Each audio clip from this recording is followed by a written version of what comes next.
ফিলিস্তিনে মানুষ মরে, মনে লাগে ব্যথা। আবার আমরাই প্রতিদিন, আমি, আপনি, আমরাই প্রতিদিন ইসরায়েলকে টাকা দিচ্ছি, এই নাও টাকা, অস্ত্র কিনো, ফিলিস্তিনের মানুষের উপর হত্যাযজ্ঞ চালাও। আমরাই প্রতিদিন টাকা দিচ্ছি, এই নাও টাকা, অস্ত্র কিনো, ফিলিস্তিনের মানুষের উপর হত্যাযজ্ঞ চালাও। কিভাবে আপনি অস্বীকার করতে পারবেন? আপনি ইসরায়েলি পণ্য কিনেন না? আপনি অস্বীকার করতে পারবেন আপনি ইন্ডিয়ান প্রোডাক্ট কিনেন না? প্রতিদিন কিনেন। প্রতিদিন আপনি আমি প্রতিদিন ইন্ডিয়ান প্রোডাক্ট কিনি। বাজারে ইন্ডিয়ান প্রোডাক্টের ৬ লাভ।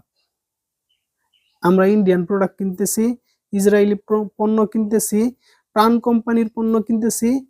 এইখান থেকে একটা টাকার পার্সেন্টেজ চলে যাচ্ছে ইসরায়েলে, আর সেই টাকা দিয়ে অস্ত্র কিনতেছে, ফিলিস্তিনের মানুষের উপর হত্যাযজ্ঞ চালাইতেছে।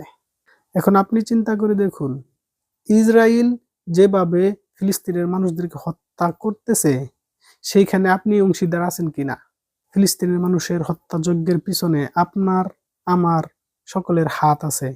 অতএব আসুন, ইসরায়েলি প্রোডাক্ট, ইন্ডিয়ান প্রোডাক্ট, প্রাণ কোম্পানির সকল প্রোডাক্ট আমরা বর্জন করি, আর আমরা এই সকল প্রোডাক্ট কিনবো না, ইসরায়েলকে সহায়তা করব না, ফিলিস্তিনের মানুষের পাশে দাঁড়াবো ইনশাআল্লাহ।